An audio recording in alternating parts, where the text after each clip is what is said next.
Dear faithful, it's great pleasure to meet you again, to visit Czech again. And today, as it was announced, I would like to say a few words about Leo XIV. We were in the last weeks the witnesses of the end of the royal era. Then on the 8th of May, we saw smiling face of Leo XIV. And many Catholics started to comment his first speech, appearance. Many of so-called traditional Catholics were excited that he wore a rosetta of the tall, beautiful golden stone. So, is he a hope for the church? The faithful, I read many comments in internet last week. 99% of them were full of hope. The Catholics, they have this natural desire, they want to have hope, because the church without hope is disabled.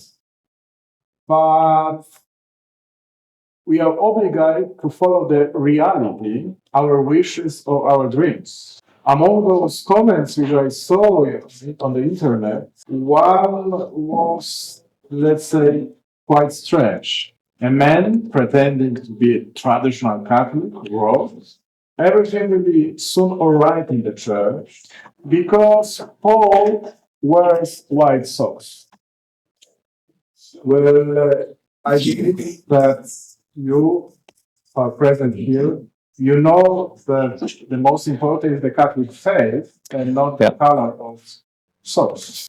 But be aware that there are people, also so-called traditional, for who the color of socks is more important than Catholic faith. Do not follow these people. The way to the heaven is the profession of the true religion, the only true religion of the Catholic religion. And it doesn't matter what is the color of yours. So after a few weeks, we got already many speeches of Leo XIV. And it is much more important to check what he's preaching than to be excited with what he's wearing. Three main talks are synodality, ecumenism, and peace. So maybe it would be better if he would choose the name Francis II. But for American benefactors, the name Leo XIV, it sounds better. So let's take a look today on the address of Leo XIV to representatives of the other churches and ecclesial communities and other religions from 19th May. I will quote some paragraphs. So let's start. One of the strong emphases of Pope Francis' pontificate was that of universal fraternity. In this regard, the Holy Spirit really urged him to advance with great strides the initiatives already undertaken by previous Pope. The Pope of Fratelli Tutti promoted both the ecumenical path and interreligious dialogue. He did so above all by cultivating interpersonal relations in such a way that without taking anything away from ecclesial bounds, the human trait of the encounter was always valued. May God help us to treasure His witness. Universal fraternity. It sounds nice. It's fraternity without God, without Christ, without His church. Leo XIV says, by cultivating interpersonal relations in such a way that without taking anything away from ecclesial bounds, the human trait of the encounter was always valued. It is that the most important is to meet, to talk, to enjoy. Don't care about dogmas, about doctrine. Unity without faith. unity based on universal fraternity. Well, in fact, it's idea of Freemasons to build fraternity between men without God. Just take a look at the history of the church. Apostles, thousands of martyrs were killed because they preached the true religion of true God. They were wrong, maybe. Maybe they should enjoy meetings with pagans, with Muslims, with Jews. It's ridiculous. It's ridiculous. It's completely against the nature, the mission of the church. Let's continue the words of Leo XIV. Aware, moreover, that synodality and ecumenism are closely linked, I would like to assure you of my intention to continue Pope Francis' commitment to promoting the synodal nature of the Catholic Church and developing new and concrete forms for an even stronger synodality in ecumenical relations. It's a lie to say that there is synodal nature of the Catholic Church. It's just a lie. The aim of synodality is destroying of the sacramental priesthood, to put the priests and laymen on the same level. And you see how it's developing in the new church, early ministries of communion and so on and so on. Recently, I was traveling in Poland by train, and I met a nun, female nun, and we started to talk. And she said, you know, Your Excellency, I'm studying now spirituality. I can help priests now and guide people to heaven, and faithful to develop their spiritual life. And I'm sure that soon she will be able to replace priests by confession, celebrating the Mass. Why not? That's the essence of this synodal faith. This destruction of the structure of the church, destruction of the priesthood, and the synodal. It's a lie to say that there is synodal nature of the Catholic Church. In the church, it's a will of the Christ that they are pastors, that they are priests, are leading souls, sheep, to the heaven. It means the souls, they're following the shepherds. And in the synodal anti-church, it's opposite. Shepherds, they should follow sheep. Let's continue. Our common task can be and must also be understood in the broad sense of involving everyone in the spirit of human fraternity that they mentioned above. Now is the time for dialogue and building bridges. I am therefore pleased and grateful for the presence of representatives and of other religious traditions who share the sense of God and His will, which is always and only the will of life and life for men and for all creators. The will of the God is that we men will be saved by profession of the true religion. There is no true love without true faith. It means the desire to create a world full of love without true God, without true faith, is again the idea of Freemasons and of devil. There is no true love without true religion. In a special way, I greet our Jewish and Muslim brothers. Because of the Jewish roots of Christianity, all Christians have a special relationships with Judaism. The Conciliar Declaration Nostra Aetate emphasizes the greatness of the spiritual heritage shared by Christians and Jews, encouraging mutual knowledge and esteem. The theological dialogue between Christians and Jews remain ever important and close to my heart. Even in these difficult times marked by conflicts and misunderstandings, it is necessary to continue the momentum of the Christian dialogue. Well, it seems that our dear Leo doesn't realize that Judaism is false religion.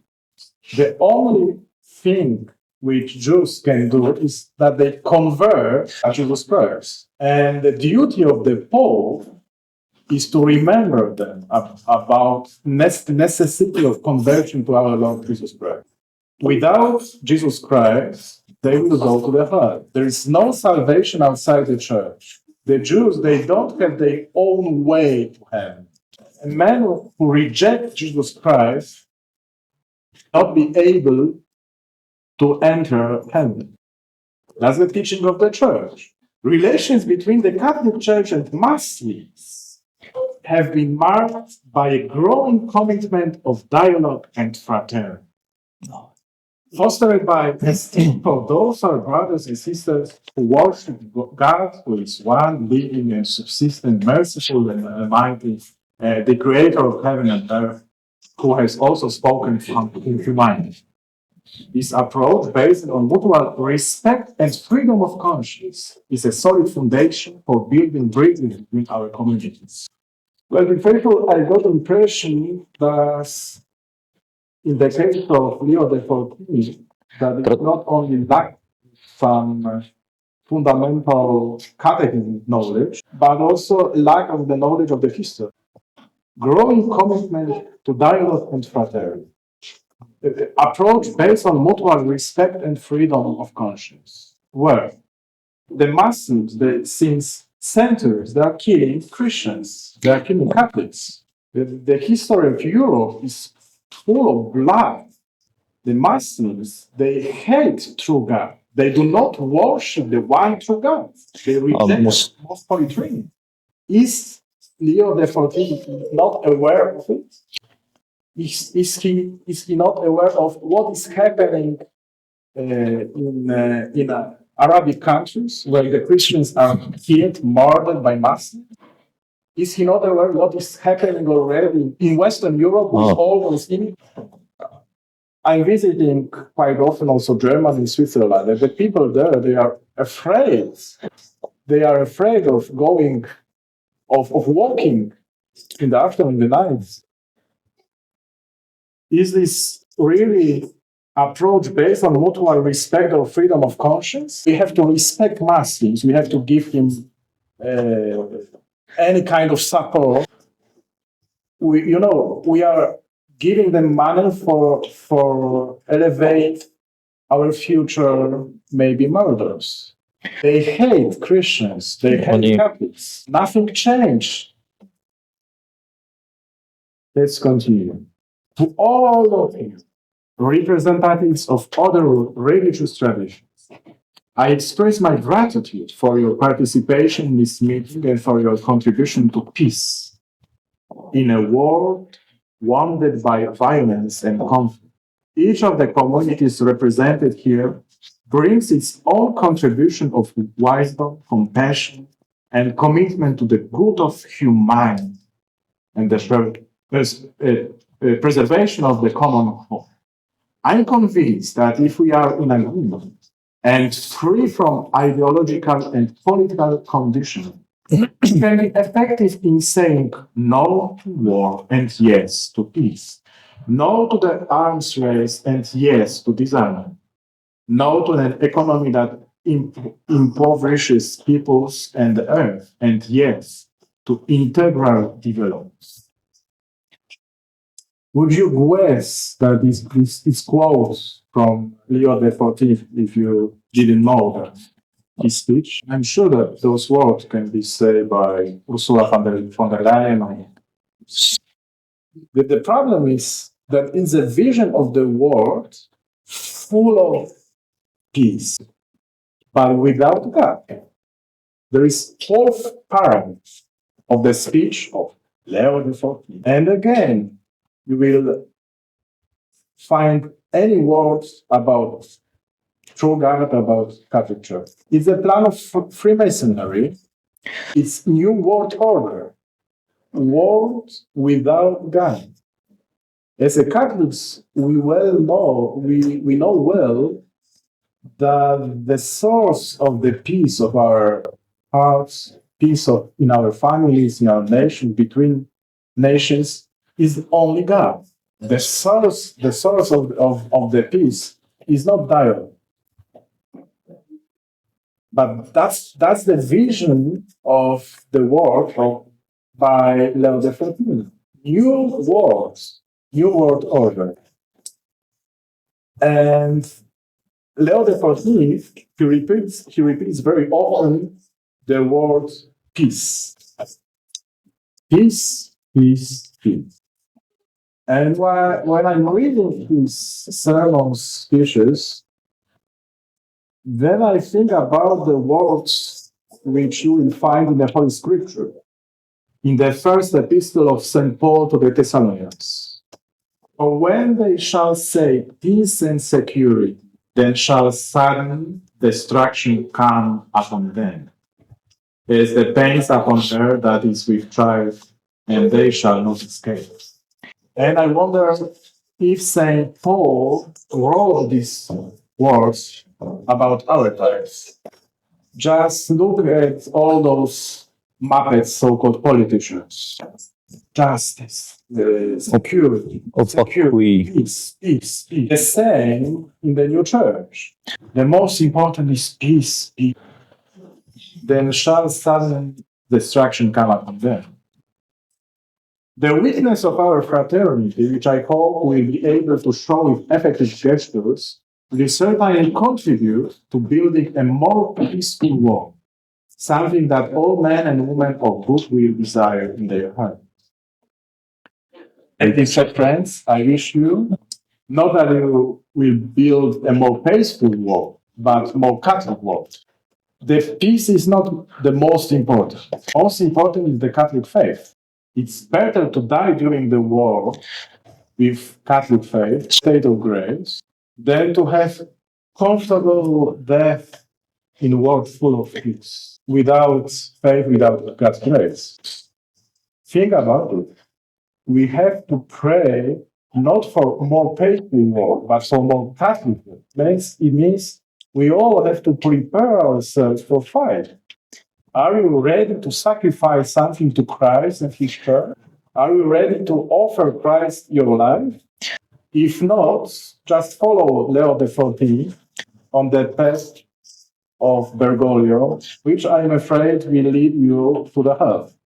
The reality is that we all take part in the spiritual war. That's the reality of human's life. And we do our best to forget about it. We all are infected with virus of liberalism, and we are dreaming about peaceful war instead of dreaming about more Catholic war.